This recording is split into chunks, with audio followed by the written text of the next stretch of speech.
Autonomous কাউন্সিলের যে নির্বাচন অনুষ্ঠিত হয় সেই নির্বাচনে ভারতীয় জনতা পার্টি খুবই খারাপ ফল করে।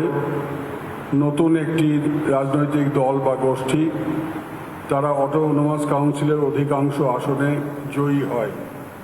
তারপর থেকেই ত্রিপুরাতে বিরোধীদের পার্টি অফিস পুড়িয়ে দেওয়া হচ্ছে, ভেঙে দেওয়া হচ্ছে, বিরোধী দলের কর্মীদেরকে মারধর করা হচ্ছে, ঘরছাড়া করা হয়েছে, মহিলাদের উপর অত্যাচার করা হয়েছে।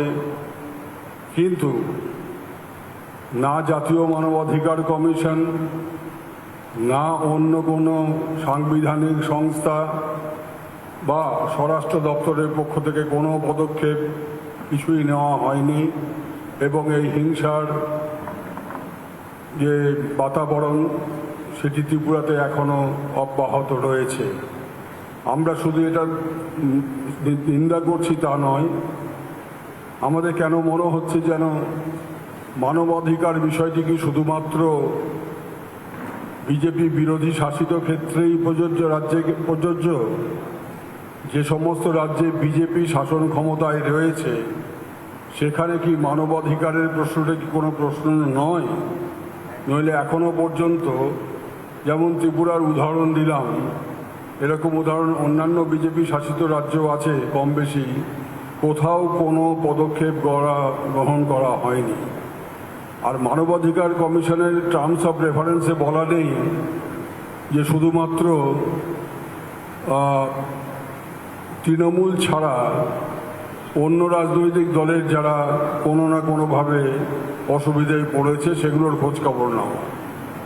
নির্বাচনকে কেন্দ্র করে আমাদের তৃণমূল কংগ্রেসের অনেকেই খুন হয়েছে। শীতলকুচিতে বিনা প্ররোচনায় কেন্দ্রীয় বাহিনী 4 জন নিরস্ত্র ভোটারকে পরিকল্পিতভাবে হত্যা করেছে।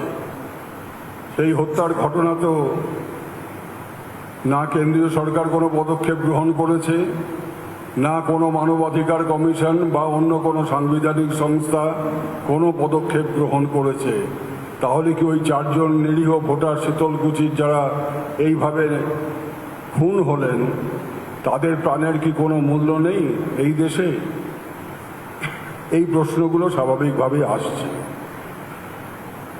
এই ত্রিপুরার ঘটনাতে আমরা বারবার বিভিন্নভাবে উপযুক্ত কর্তৃপক্ষের দৃষ্টি আকর্ষণ করার চেষ্টা করেছি। ওখানেও যারা অত্যাচারিত তারা পুলিশে নজরে নিয়ে এসছে, অভিযোগ করেছে, কিন্তু কোনো অভিযোগ না গ্রহণ করা হয়েছে, না অভিযোগের তদন্ত করা হয়েছে, না কোনো ব্যবস্থা গ্রহণ করা হয়েছে।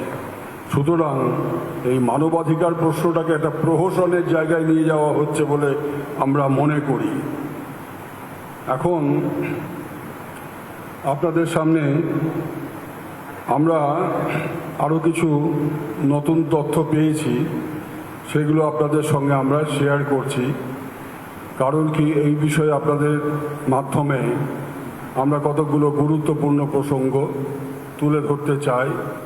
বাংলার মানুষের যারা অবহিত হন তার জন্য, এবং যারা বিভিন্নভাবে এই ঘটনার তদন্ত করছেন বা ঘটনা নিয়ে খুব লম্বা চওড়া কথা বলছেন, তারাও যাতে এই ব্যাপারটা একটু গুরুত্ব দিয়ে অনুধাবন করেন, তার জন্য আমরা কিছু গুরুত্বপূর্ণ দলিল বা তথ্য আপনাদের সামনে তুলে ধরছি। প্রথমত দেখুন, আপনারা যদি সবাই পেয়েছেন তো, আমরা কয়েকটি ছবি দেখাই, আর 3টে ছবি দেখাই। এই ছবির কপি আপনাদের কাছে পৌঁছে গেছে। ফ্যানটা বন্ধ করুন তো, এই দুটো ফ্যান বন্ধ করুন।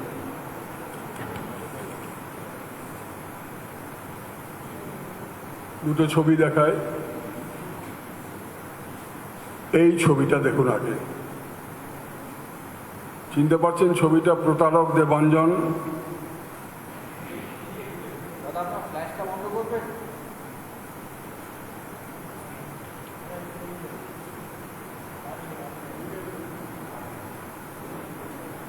প্রতারক দেবাঞ্জন ভুয়ো টিকাকাণ্ডের কলঙ্কিত ব্যক্তি। তার পেছনে রয়েছে তার সিকিউরিটি, যে সিকিউরিটি বলে পরিচয় দিয়েছে, অবশ্য ওটাও ভুয়ো কিনা বলতে পারবো না, কিন্তু তার নাম হচ্ছে অরবিন্দ বৈদ্য। যতদূর জানা গেছে এই পেছনে দাঁড়িয়ে সিকিউরিটি সাফারি পরে দাঁড়িয়ে রয়েছে, তার নাম অরবিন্দ বৈদ্য। সেলফি তুলছে না কি করছে না কি চা খাচ্ছে, কিছু একটা হচ্ছে গঙ্গার ঘাটে বাটে কোথাও, ছবি দেখে মনে হচ্ছে। কিন্তু এটা পরিষ্কার যে প্রতারক দেবাঞ্জনের ঠিক পেছনেই তার সিকিউরিটি অরবিন্দ বৈদ্য দাঁড়িয়ে রয়েছে। এবার আর একটা ছবি দেখুন, এটা চিনতে পারেন কিনা দেখুন তো, যে ওই সিকিউরিটি অরবিন্দ বৈদ্য এবার কাদের পেছনে দাঁড়িয়ে আছে। আগের ছবিটাতে দেখলেন প্রতারক দেবাঞ্জনের পেছনে দাঁড়িয়ে রয়েছে, এবার প্রতারক দেবাঞ্জনের সিকিউরিটি এবার কাদের সঙ্গে দাঁড়িয়ে রয়েছে আমরা একটু একটা তীর দিয়ে বোঝাবার চেষ্টা করেছি। দেখুন ওই আগের ছবির যে দেবাঞ্জন, আর সেই লোকটি আবার এখানে রাজভবনে যে মানুষটি আলোকিত করে বসে রয়েছেন গত 2 বছর বা তার বেশি সময় ধরে, তাঁর এবং তার পরিবার এবং নিকটজনের সঙ্গে প্রতারক দেবাঞ্জনের সিকিউরিটিকে দেখা যাচ্ছে। তৃতীয় ছবি আরেকটু ক্লোজ, আরেকটু পরিষ্কার, যাতে কারো বুঝতে কোনো অসুবিধা না হয়, যে পশ্চিমবঙ্গের মাননীয় রাজ্যপাল জগদীপ ধনখড় তার অত্যন্ত ঘনিষ্ঠ পারিবারিক আত্মীয় এবং অন্যান্যদের সাথে এই প্রতারক দেবাঞ্জনের সিকিউরিটি দাঁড়িয়ে রয়েছে হাসি মুখে, এবং প্রায় প্রত্যেকেই হাসি মুখে ছবি তুলছেন পোজ দিয়ে। অর্থাৎ ঘনিষ্ঠতার গুরুত্বটা আপনারা নিশ্চয়ই বুঝতে পারছেন, আমি ব্যাখ্যা না করলেও চলবে। এই ছবিগুলো যে দেখালাম আপনাদেরকে, প্রত্যেককে আপনাদের দিয়েছি।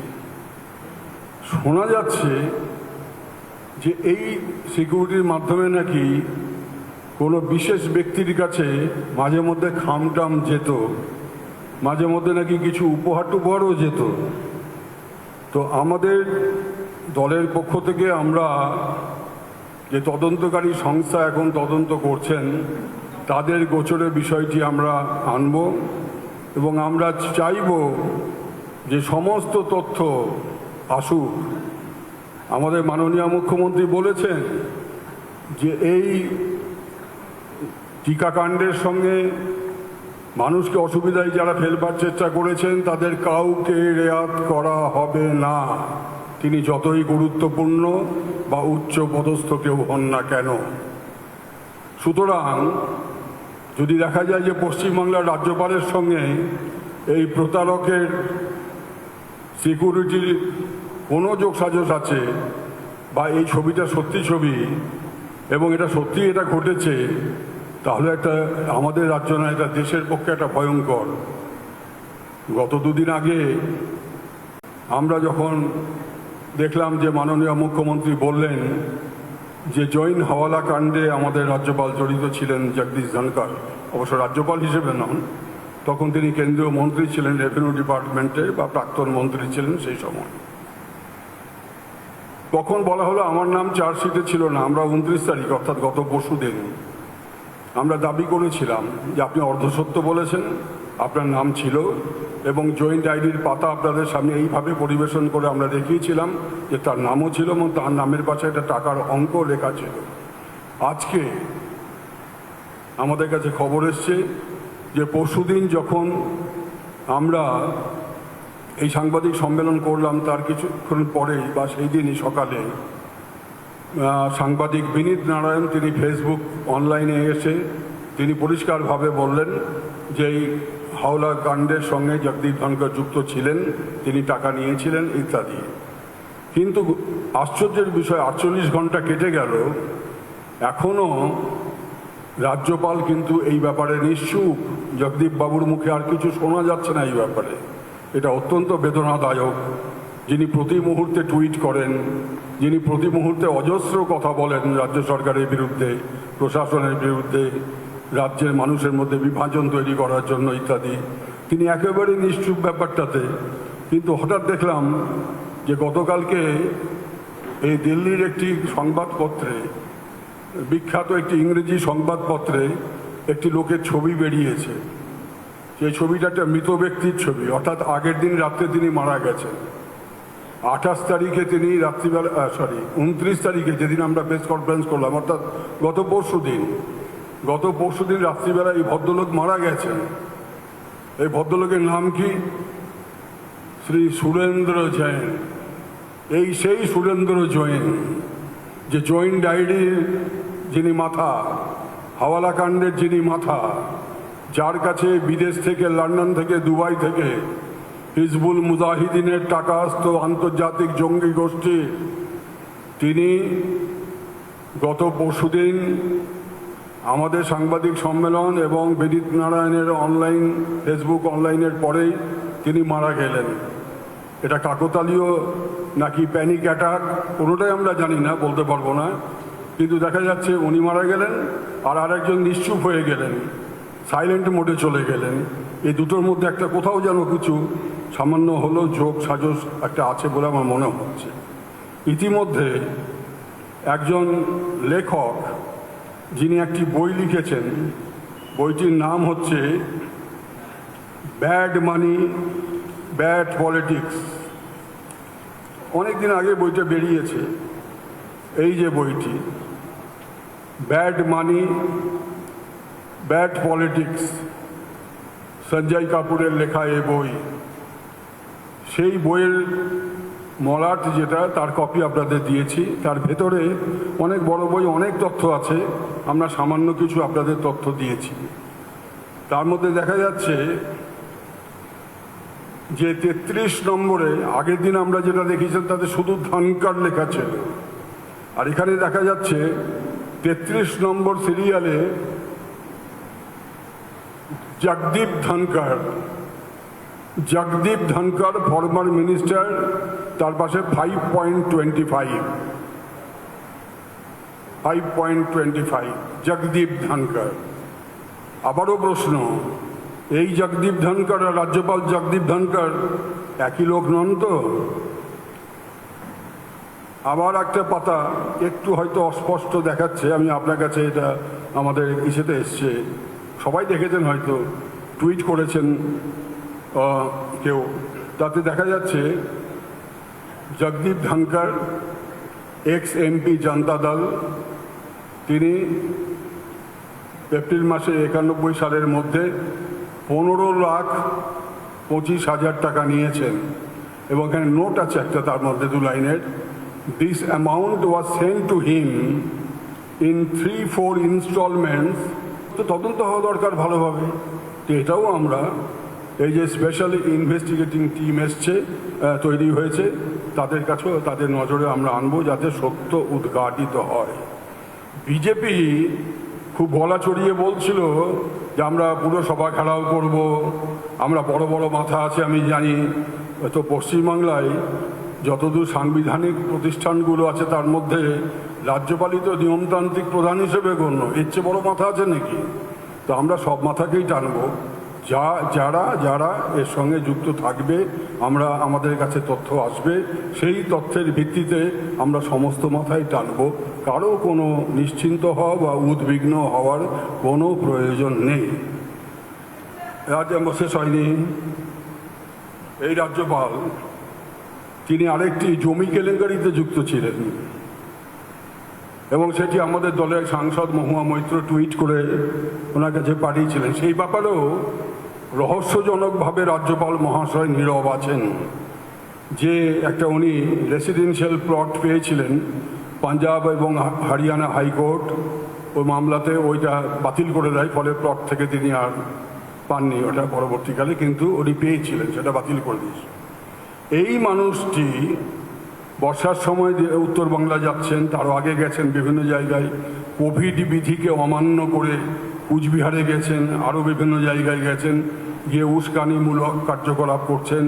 আমরা আবারও বলছি, পশ্চিমবাংলার ইতিহাসে কোনোদিন হরেন্দ্র মুখোপাধ্যায় থেকে শুরু করে আজ পর্যন্ত যতজন রাজ্যপাল হয়েছেন, এইরকম টেন্টেড বা যার বিরুদ্ধে এত করাপশনের অভিযোগ রয়েছে, কোথাও জমি কেলেঙ্কারি, কোথাও হাওলা কেলেঙ্কারি, এবং যে হাওলা জঙ্গি কার্যকলাপের জন্য ব্যবহার হতো, তাদের সঙ্গে যোগাযোগ, এই যে একটা ভয়ঙ্কর একটা অভিযোগ, এইরকম কোনো অভিযুক্ত লোককে রাজ্যপাল নিয়োগ করা কেন্দ্রীয় সরকার উচিত ছিল আমাদের মুখ্যমন্ত্রীর সঙ্গে আলোচনা করে নেওয়া এবং খতিয়ে দেখা তার এজেন্সির মাধ্যমে যে এই লোকটার ব্যাকগ্রাউন্ড কী।